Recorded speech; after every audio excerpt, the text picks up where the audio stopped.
and welcome to Sport Tonight. I'm Cecilia Mogbe in Lagos. Sporty greetings to you wherever you are in the world watching us in London. I'm Austin Okonakman. Cecilia, thank God it's Friday. We're getting into a weekend of sporting action. Club football action will be back again. And Africa just got it started with the CAF Champions League and the CAF Confederation Cup. Yeah, it's a good one, especially for Rangers International, still struggling to score goals at home. They won by a lone goal. Enyimba went away. Well, that ended goalless. We'll be talking about the CAF Confederation Cup and also the CAF Champions League tonight on the show. And of course, basketball would get our attention because the girls are in the final for the first time in 24 years. The last time we were in the final was 2010, and we finished second. And this time around, of course, Nigeria, they are in the final of the FIBA Under-18 Women's AfroBasket right there in South Africa. While the guys are trying to play classification game for a fifth place finish, the girls are in the final. And of course, they will be facing perennial champions, Mali, 8 times champions. Yeah, Mali, that's the team they will be facing tomorrow for, of course, to see if they can win the tournament for the very first time. And picking a ticket to the final also guaranteed them a spot at the World Cup next year. Also on the program, we'll talk about the Super Falcons of Nigeria. Yes, Coach Randy Wardrum, 4 months to the expiration of his contract, he has resigned from the team. So that will give NFF a time to actually get a new coach for the team. Also, yes, the Fall Connect is also on the menu. They lost to Japan 2-1 earlier today, as of today, 2 a.m. Yes, that's the time the match was played in Colombia. They are out of the FIFA Under-20 Women's World Cup. And Paralympians will also get our attention. What are they seeking? Just support. That's what they want from the federal government. And if possible, national honors. They're also seeking that. They are on the show tonight. And of course, the Premier League is this weekend. Arsenal and Tottenham, the London Derby, yes, will get our attention. An update concerning the captain, Odegaard, that will also get our attention. And what Man City is saying concerning that ruled bridge that they are currently fixing. Is it affecting their performance on the field of play? Well, for Pep Guardiola, it is not. So much more. And of course, the National Youth Games getting our attention. The medals are rolling in the 10 kilometers this morning in cycling. Ogbe Divine actually won a gold medal for Team Edo. Lagos State are also on the menu tonight on the program. It's a loaded package. It's a Friday, and Babajide Oreva is right here in the studio. Okay, so good evening. Great to have you. Thank you, Cecilia. It's good to see that the women are doing well. Whatsoever they are doing in the Basketball Federation is fantastic, and despite all the challenges that the Tigers had in the group stage, now they are in the final. It's not an easy feat. Now they are playing Mali tomorrow. I just hope they can just do it for Nigeria. Make history. Austin, we are waiting for that history if they can make it. For the first time, we are having these girls. Yes, we know what the challenges concerning basketball. We don't want to talk about that on the show tonight. We just want to celebrate what these girls, what they have done against all odds. The teams they lost to at the group stage, where the teams they've been in quarterfinals and those semi-final to get to the final. Let's just get confirmation of that result. How Mali got into the final, of course, how Nigeria also entered the final. Just get confirmation of that result right there on your screen. The semi-finals are result. Nigeria and Uganda. The final score was 71-67. And for Mali, it was 103-45. Cameroon are making their debut. So for them to get to the semi-final was even more like a fairy tale run for them. But it ended with that whitewash by perennial champions Mali. And Mali and Nigeria will be contesting the final. And who's going to win it? Will it be perennial champions or Nigeria, who is yet to win the tournament at this stage? While the Tigers are dominating the senior team, well, for the junior, the under-18, the junior Tigers, it's the first time they will be aiming to see if they can win this. Austin, I know you watched the game. I know you saw what the girls did, especially the way they started the run. Uganda fought back, but somehow these girls were determined. You don't want that lightning to actually strike twice, and they did the job for Nigeria.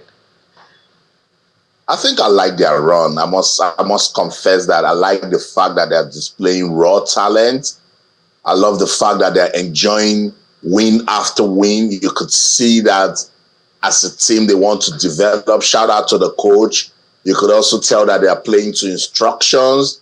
There's something about this team that I like, but it shouldn't make us disregard the problems back home, the challenges, because if you put us side by side with Mali, you'd find out that those are the things Mali seem to be getting right administratively, and it is showing with their basketball.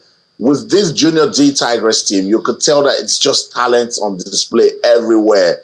You know, it's a good one, beating Uganda, because I know the level of work Uganda has put into sport for development in that country. They are doing so much for community sports development, grassroots sports development, girl child sports development. Uganda is investing heavily, you know, for them to come out and face Nigeria. Nigeria did what they did against Uganda to make it to the final for the first time.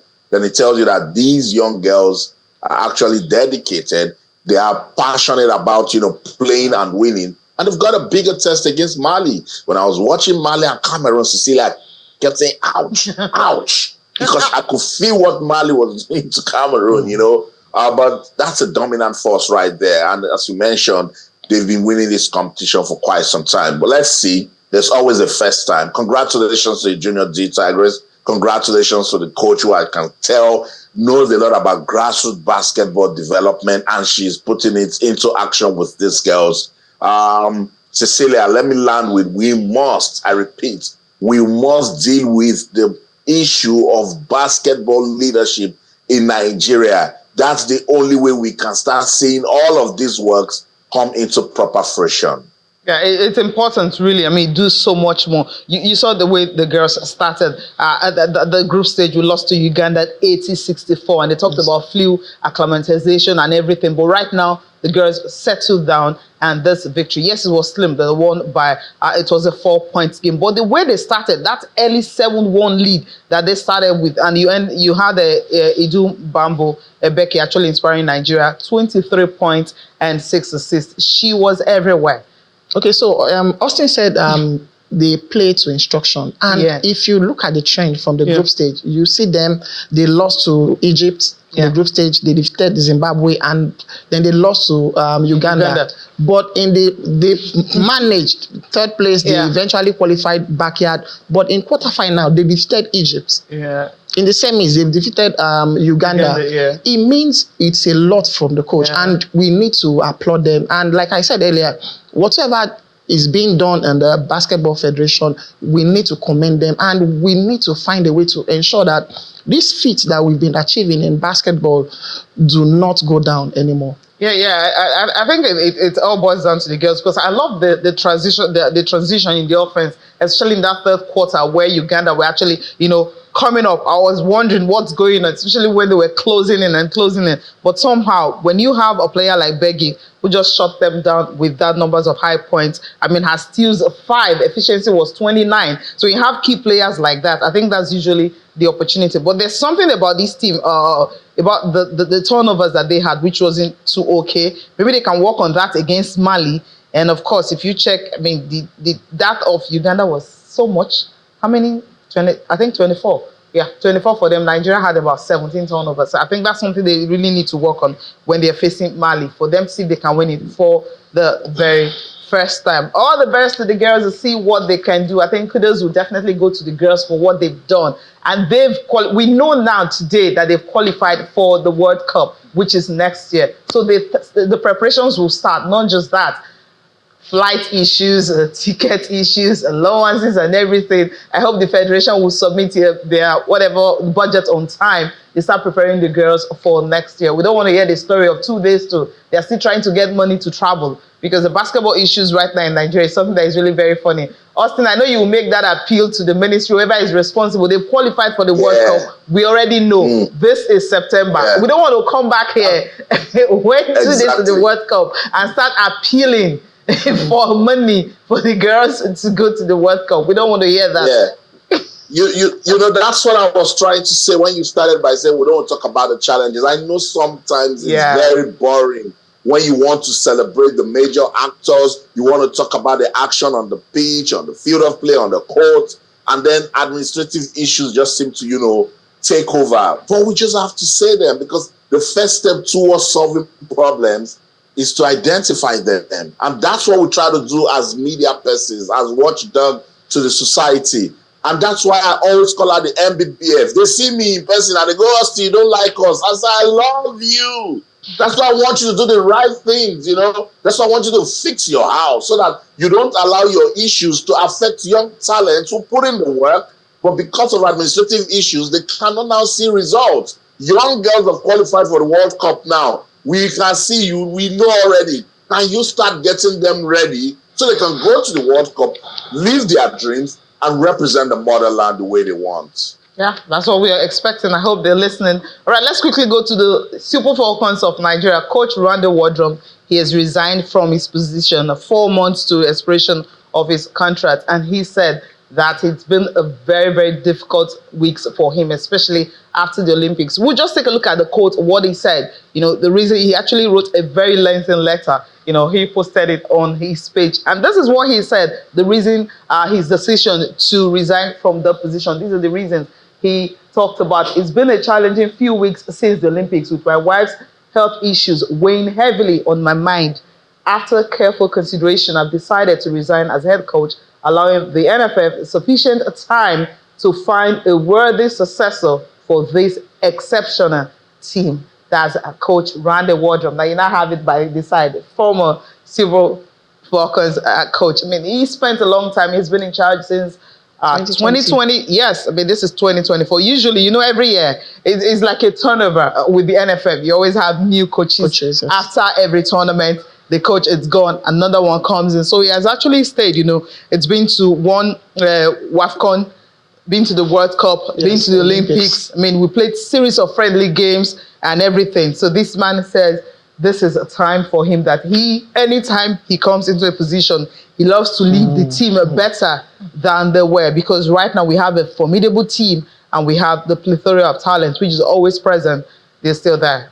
Yes, okay, so at 67, and I think so sad, unfortunately, that his wife is having health issues, so we'll wish him all the best. But however, we need to look at what he has been able to achieve. He qualified Super Falcons for the Olympics for the first time in 16 years. That's not a joke. And I remember last year at the FIFA Women's World Cup, group stage, we defeated Australia right there. They were the hosts. Australia hosted alongside New Zealand. We in the group stage we did not lose. Nigeria, Nigeria played goalless with Ireland and then Canada. And eventually, but even when England had to defeat us in the yes, it was so. It shows that he had his stay has been perfect, and we wish him all the best personally, and I think he has done well, and I think now possibly the NFF will now go back to the drawing board. I feel possibly we could come back to a local coach. Let's say it's just unfortunate that both Super Eagles and the Super Falcons now are just coachless. But I hope this will be put behind as quickly as possible. Yeah, because we have WAFCON coming up next year in the summer in Morocco. Austin, this man, he's a lot of controversy, concerning his style of play, his talks. He's very vocal, when it comes to the NFF. But right now, I think NFF will breathe because he has decided to step down 4 months before the expiration of his contract. Yeah, I think at some point, Coach Randy Wardrum showed that he's passionate about women's football development in Nigeria. At some point, I liked the way, he went with his outburst, to call out the Nigeria Football Federation and point their issues out just before the World Cup in Australia and New Zealand. It was at that World Cup he actually showed workings, because if he didn't perform the way the NFF wanted him to, they would have been waiting for him right after that and they say, pack your bags and go. Unfortunately, he's resigning. He's stepping down because of his wife's health issues. I want to join Babajide to wish him well with that. We hope that he gets enough attention to his wife and that she gets well, because if you check, it's not easy to lead any senior national team, men, women, and particularly when you've got the sort of administrators that will have that, at some point you also need to manage your frustrations. The Olympics wasn't a good way to leave. I'm sure he was hoping for a better experience, but it didn't just happen. I still believe in this team. I think there's quality everywhere. The girls are fired up, want to play football for the country and do well. As I always say, we must do that 70% that is needed before you get on the field of play. And when we start doing that as a country, then we'll start winning. So all the best to Coach Randy Waldrum. He has done his bit. Another chapter beckons for us on our women's football.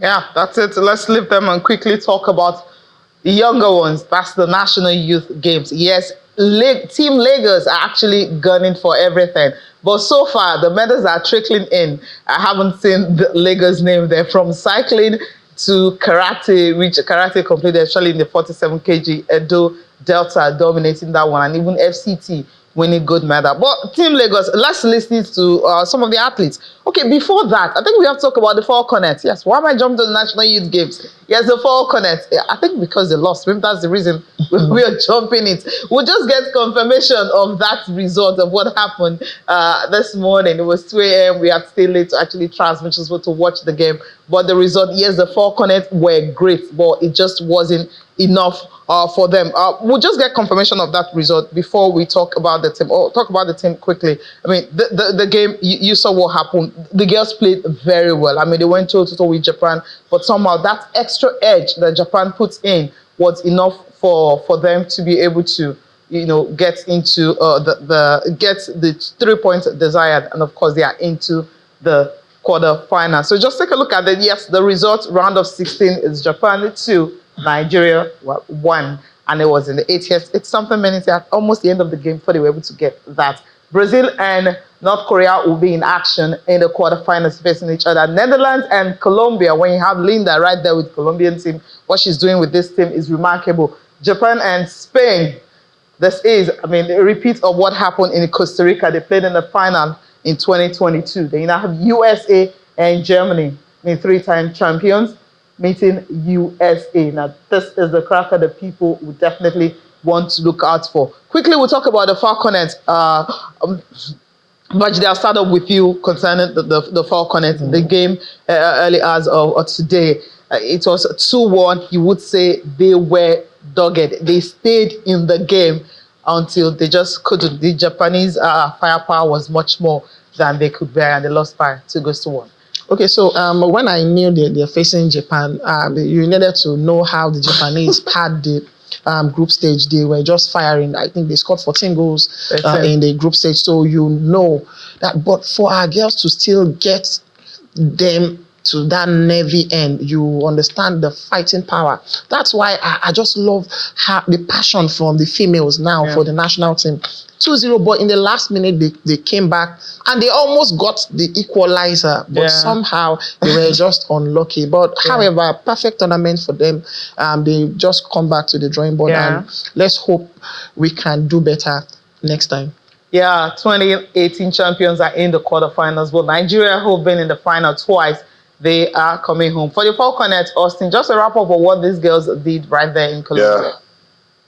I talked about it yesterday, Cecilia, and I said they need to find a way to match, the firepower of the Japanese team. Unfortunately, they conceded in both halves, particularly that first goal. I thought it was a very wrong time to concede. If you go into the break goalless, you can get into the dressing room, come back with renewed vigor, and then give it a go again. But when they considered that goal in the 33rd minute, I was like, ouch, that's not the right time to, get it. But they showed signs that they could get back into it. And shout out to the Japanese keepers that made one or two good saves to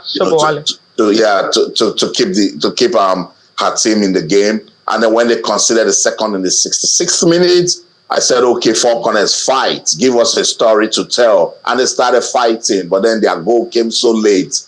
And one thing about the Japanese team, even when they concede, they renew their offensive force again. And that's what they did. So it was very difficult for the Falcons to get that penetrative edge that they wanted to see if they could get the equalizer. But I'm proud of this team. Good experience for them. Particularly, it's a team that is built from the Flamingos into the Falcons. The likes of Rafia Tumuran has also gotten senior women's team football experience. You know, I like Flourish. She keeps flourishing. So let's see how we can keep them together as a team. Esther Jakaye also did a bit. Yeah. Let's just hope that this is not a team that will come back because they didn't make it to the quarterfinals. Somebody will just tell them, sit one place, you don't mean anything to football development in Nigeria. We're proud of the Falcons. Best wishes. That's it.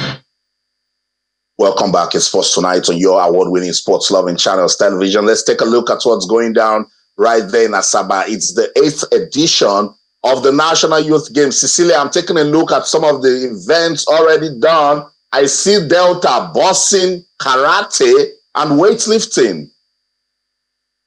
Going on right there. Weightlifting, Delta has won 3 gold, Akwa Ibom winning 2 silver, Osun 1, Edo 1 bronze, Osun 1 bronze, Akwa Ibom 1 bronze in that one.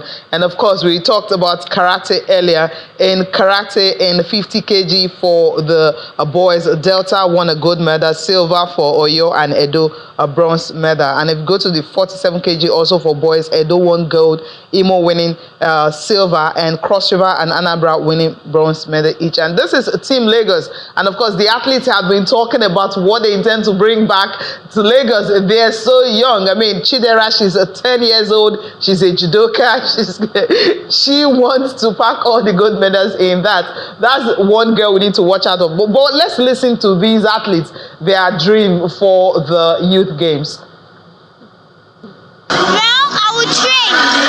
If you are doing judo and they ask you that you should lose your weight, that means they'll give you a little portion of food. Then when you have made your weight, you'll be using that weight to be training. Then the time for the competition, then you can go for the competition. I'm expecting a gold medal because every athlete here has what they have in mind to come here for. But me, I am here to win. I'm representing Lagos State, and I pray to God that I should go back home with a gold medal because that's my goal, that's my plan. My best technique is Osoto Gari, and there's no body I cannot use it to fall down, no matter how tall the person is. I should win just the gold medal. Once I can get the gold medal, then my sister will be happy for getting the gold medal for them. I'm going to work harder, I'm going to push forward, I'm going to be the best that I can be. Lagos should be expecting gold from us. We have prepared hard, we have drafted plans, and we have checked our plan, and everybody has their own planning personally. And we have our goal. I feel honored to represent Lagos for the National Youth Games. You know, carry 20 million people on your shoulder is not something easy. It's not something someone can just come and say one day that let him be the one that will come and represent. It's not easy. We gave so much effort. We sacrificed our time. By this time, our mates are in school, but we are here playing National Youth Games. So it would be a shame if we come back and we do not bring the gold medal. We remember their faces. I mean, the first girl who spoke, Chidera, I mean, so eloquent. I mean, and then you have the other judoka who talking about she has some killer moves that nobody, no matter how tall the person is, she will be able to defeat her opponent. Yes, you see, that's why I love the fact that this is happening now. You see kids, you see teenagers. This is where you know the talents are, and you know that this is a beautiful one for Nigeria. And I'm happy that I'm hearing Edo has won gold in weightlifting and all that. So it shows there is a lot in the nook and crannies of this country. And I hope by at the end of the day, we'll pick out some of the best to represent the country in future. And I like the fact that the opening ceremony was done. I saw the colors, and no bias, I love the colors of Lagos. I saw how they actually flaunted the eco culture right there. And it's part of the Nigerian system. Yeah, it's part of it. Austin, I mean, I know the sports minister has been talking about, you know, these athletes will not just win medals, or rather, they will not just leave them. They're going to they're providing a system, you know, that can accommodate them, you know, teach them a lot for them to be the future of sport in Nigeria. I like it, you know, and I like when officials come out to, you know, talk about development. Then we need to hold them accountable, because you could feel the passion from those Lagos State youngsters are saying the sort of work that they've put into it, the other guy talked about, he should even be in school, but this is him out there, representing Lagos. So the core objective of development, we mustn't lose it. Let's listen to the Honorable Minister of Sports Development. It provides an opportunity for talent discovery after the discovery in terms of maximization. You nurture those talents that have been discovered and be able to get them to transit or to graduate to elite level. So that's what it is about. And the important thing is that a lot of our athletes are aging, and there has to be a way of replacing those that are aging. The two levels that provide us a short-term opportunity to get sportsmen and women to elite level are the National Youth Games and the National Sports Festival, which comes up in Ogun State in January. As long as we get it right, the platform provided are significant, and then we're able to depth properly. When we discover these athletes, we're able to have some training programs that are going to be consistent and that are going to be intentional. It will definitely get us to get the results that we need to expect to get us the kind of sporting glow. High performance centers and all of that. Some training schools, and we need to be able to set up something proper that is going to engage these discovered athletes. Otherwise, it will just be National Youth Games for the fun of it, as an end in itself and not a means to an end. So that's it. You heard it from the Minister of Sports Development, Cecilia. We just need to keep reminding him, Honorable Minister, please, let it not just be words. Let's match words with action, because at the end of the day, when we discover these talents and we don't nurture them and nothing is done afterwards, then we're just wasting our time. By the way, Minister of Sports Development, the Paralympians are back in the country. They represented the motherland. They won 7 medals in Paris. And a lot of them are saying, look, we know that we always give our best. What's wrong with giving us recognition, giving us the sort of attention you give to, for instance, the Super Eagles when they win? Let's listen to some of those Paralympians that I caught up with in Paris. They're just asking for support from the federal government. I want to tell the federal government there should be grants for them. That's every month to encourage them. Though the Honorable Minister is paying us training grants for this Paralympic game, so I will advise them to put us or to place us on a payroll that will encourage us to go for training, to do anything we want to do. So that's my plea. It might interest you that I've gone to 2 Paralympic games, but I've never received presidential honor. For those 2 Paralympic games, have never received presidential honor. So I'm hoping that this time around, there will be one for us. At least, look at it. Our able counterpart, they were not able to get anything. But here we are.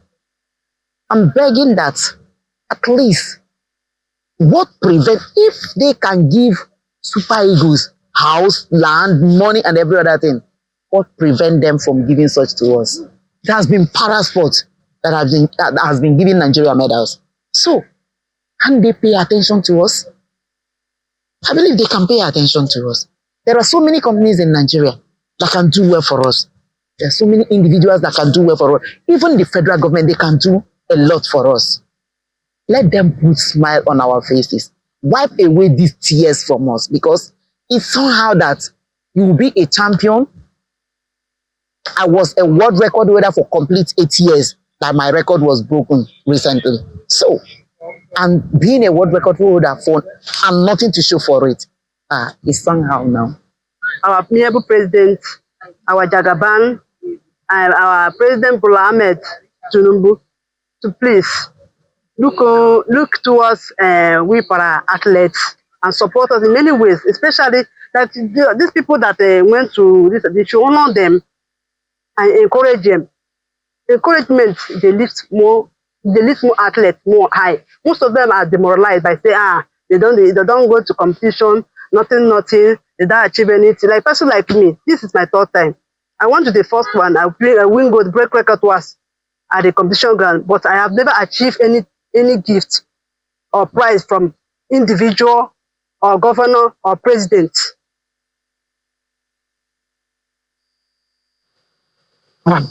It's tough, when Cecilia, when I was having that interview, at some point I had soaked eyes, and we keep preaching equality, inclusion.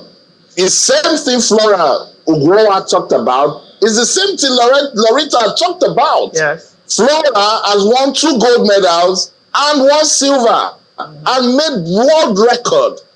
It's tough, Cecilia, but this time around, Babajide, hopefully the federal government will listen to them and do something for them. Yeah, you could listen to them and you feel the passion, and you also feel hurt, like these girls or these athletes need support. And I hope now we can begin to prepare for the next Paralympics and draw proper program, proper plans, so that they can achieve. You feel how they've spoken, like, we want to do this, then give us the right support, and then we will also pay you back. I feel sad listening to them, and I just always feel bad again that this always reoccurs all the time. I hope now the minister can hear this. I hope those in the authority will hear, and then let's begin to prepare for the next Olympics and as well Paralympics. Yeah, and also provide the support they so need. I mean, they want to be placed on maybe a regular salary on payroll. That will also encourage these athletes to compete well, and also, give them something to cheer about. Let's leave them and quickly talk about the CAF Champions League. Rangers at home. When you're playing at home, you try to score many goals.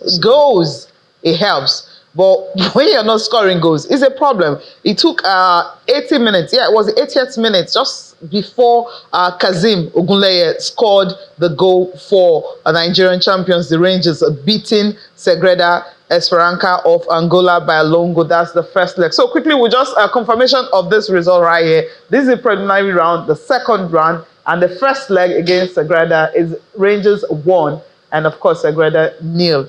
In Uyo. I mean, we were thinking, yes, the last time, when they played the first leg, they struggled to also score goals. We were thinking, okay, after the break, they will also have opportunity to do that. But right now, it's as if it's hard. But for Enyimba in the CAF Confederations Cup, Etoile Fulante, they went to Burkina Faso, it ended goalless. So they'll obviously come home and see if they can, they will come home and see if they can, get something out of it. I think Enyimba got a better deal going away from home, but Rangers playing at home here is kind of dicey. How do you come out from that going away from home? So this might just be hard for them. Okay, let me start with Enyimba. It's a good one for Coach Olanrewaju Yemi, and to have gone to get the result. I feel this is a good result. Then just come back to Aba next week and then try to win it. But however, for Rangers, I am concerned because you are going to Luanda, and we know anytime the Super Eagles are playing, any Nigerian team playing in Angola, the fans come out en masse, and I hope they will be able to hold their own. But honestly, I feel that result they got in Nigeria, yes, though it's a win, but I feel it's not so convincing, and they have to go all out to do it for Nigerians. It's going to be hard. All right, Austin, they'll need a draw to get into the group stage. And Fidelis Ilechukwu, when he was talking about before the draw was even done, he said at least the minimum he wants to get into the group stage, they'll take it from there. But now, a lone goal victory again at home for Rangers. It's clear, Cecilia. Let's stop saying they're playing at home. They're just playing in Nigeria. That's not their ground. And the only person we can hold responsible for this is the Enugu State government, and because they know that they're going to play in the CAF Champions League. I'm tired of talking about this Rangers team. From that first game that they played with Amajiru from Comoros, you could tell that they don't know how to play in Uyo. They don't know that ground, and it affected their play. And it showed today again. And look at when they even scored the goal. They scored a goal in the 88th minute. Yeah. It would have ended goalless. 12 They are minutes. struggling badly. And this is not what you want from the champions of league football in Nigeria. Enyimba traveled abroad and they did the job. Yes, some will say Enyimba's got pedigree with African football, but Rangers, with the expectations we had from them, with the kind of football they played last season, with the encouragement that the government pledged that they're going to give the team, with the way Coach Fidelis Lechiku is growing with the team, we expect them to do so much more. And it's not good. We said this because if they now don't make it to the group stage, it will affect Nigeria's slot in the competition. So it's not good for our football. Anyway, let's wish them all the best. There's still one more game to be played. Maybe when they go away, they're going to turn it around. But now they are in a very difficult situation because 1-0 isn't the sort of result that you want to get out of this one. Obviously not. Let's go to the Premier League, the season, of course. We're talking about match day 2. We start off with Saturday's games where you have Rivers up against, this is what I want to say first. Rivers United and Heartland will be in action. You know how Heartland actually came to be, right? Because of Beyond Limits FC that were taking down. Heartland had to come up, to the Premier League. Remo Stars and Sunshine Stars. I know, yes, the road leads to that Remo Stars Stadium. Sunshines, they will be hosting them. Let's look at the games for Sunday. Bayelsa and Kano Pillars, Niger Tornadoes, Nasarawa United, 3SC and Plateau United. You have Katsina United and Benin Insurance. Akwa United and Abia Warriors will also be in action on Sunday in match day 2. Austin, quickly, which one actually gets you talking in all these games that we are looking at? Is it the Remo Stars, the Southwest Derby, or maybe 3SC and Plateau United? The night game. I think Katsina United and Bendel Insurance is a good fixture, because those are two teams that it's difficult to predict them in the MPFL. And on a good day, if they want to play football, they can beat any team. So I'm looking forward to that also. The Southwest Derby, definitely. When Remo Stars is playing, there's no way you can ignore them. And they're going against Sunshine Stars. And it's just match day 2. So nobody can come out and say they understand the way the other teams seem to be playing. So we're definitely going to see good football. Rivers United, Atlant is also a good one for us to talk about. Basically, if you take a look at it, Kwara United, they shockingly didn't get the sort of result that I wanted them to get on match day 1. So let's see when they play on Sunday what they can do. 3SC Plateau United, Cecilia, is a good one. I'll say, can you see the way I stylishly avoided Aqua United? Because I don't want stories that touch. So whatever result comes out of that one, I'll be back here to talk about. You take it. It's the beginning of the season. Quickly, a quick one. Which one gets your attention? 3SC Plateau United. The game, it's even a night football in Ibadan. So I actually want to see that one. Let's see what gets. It's early in the season. It's just match day 2 in MPFL. Yes, let's look at EPL. We're entering, match day 4 for the Premier League. Southampton and Manchester United will be in action. There's a team starting on a very, very low key. Maybe they can bounce back from that whitewash by Liverpool when they face Southampton away from home. Brighton and Ipswich Town, Crystal Palace and Leicester City, Fulham and West Ham, Liverpool and Nottingham Forest, still 100% record. Same with Manchester City that were up against Brentford at Etihad, Aston Villa and Everton, Bournemouth and Chelsea in that order. We look at Sunday where the North London Derby. Yes, this is the one. Arsenal and, of course, Tottenham will be in action, and Wolves and Newcastle United. Quickly, let's listen to Mikel Arteta because there's an update concerning his contract extension. He's happy about it. And, of course, the injury war is currently facing Arsenal. Yes, they're yet to lose a game, but they've dropped points. After 3 games, they are on 7 points. Well, I'm really happy, really excitement. I think it shows the alignment between the club and myself and the coaching staff, that we are in this journey together, that we enjoy working together, that we have much higher ambitions, that we want to fulfill them. So that's the way that I look at it. And as I said, really, really pleased and grateful as well. His will, there's no question about that. He wants to be present in every game, and obviously a big game like this one. But we need to make sure that we know, first of all, how good he can be or not. Well, we have to adapt to that. Through the season, we're going to have this kind of situation. It happened very early since the second game, because when you look at the bench that we had against Brighton, is very different to the one that probably we all expected. Is the situation that we have. We have to face it, use opportunities. The young kids have given us a lot of hope and a lot of right reasons as well to count on them. And if we need to, we will do it for sure. I admire him, I respect him. I think he's been an inspirational coach as well in my career, because he's done things in his own way in various contexts, in various countries, and it has a very unique way of thinking about the game and his philosophy, and I love it, and he stands by it, and I think as well he represents himself and the club in a really good way. Austin, the first North London derby of the season is upon us. It's on Sunday. Arsenal, Tottenham. And what a time for it to come, Cecilia. That's what the fans have been saying on local media here. That is just match day 4 and we're having the North London derby. Rivalry will be renewed again. It's the 175th North London derby between both clubs.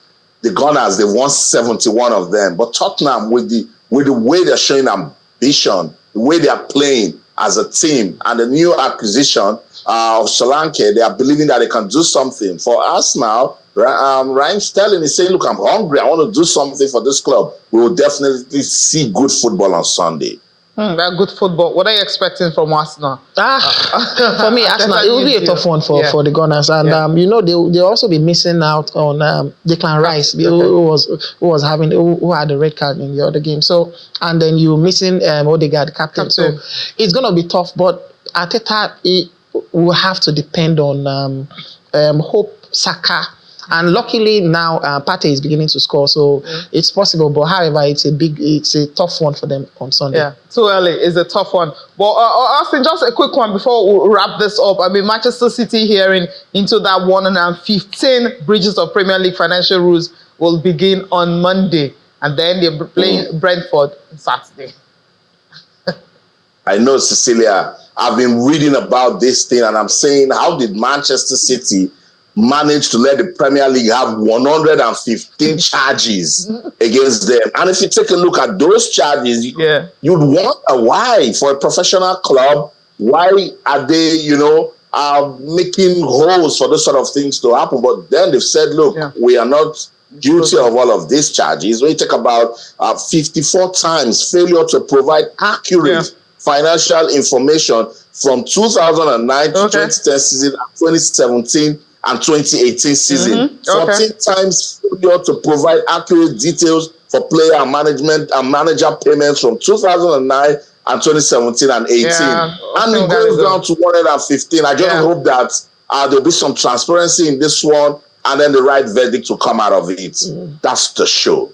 In London, I'm Austin Okonakwan, and everything you do, remember, keep talking sports. Bye for now. Abaji, the times run fast when you're enjoying sport. Thank you so much for coming on the program. I wish we could continue, but we have to go. Thank you so much. Thanks for having me. Thank you. Thank you so much for watching. I'm Cecilia Mogbe. Have a good night rest. But we'll leave you with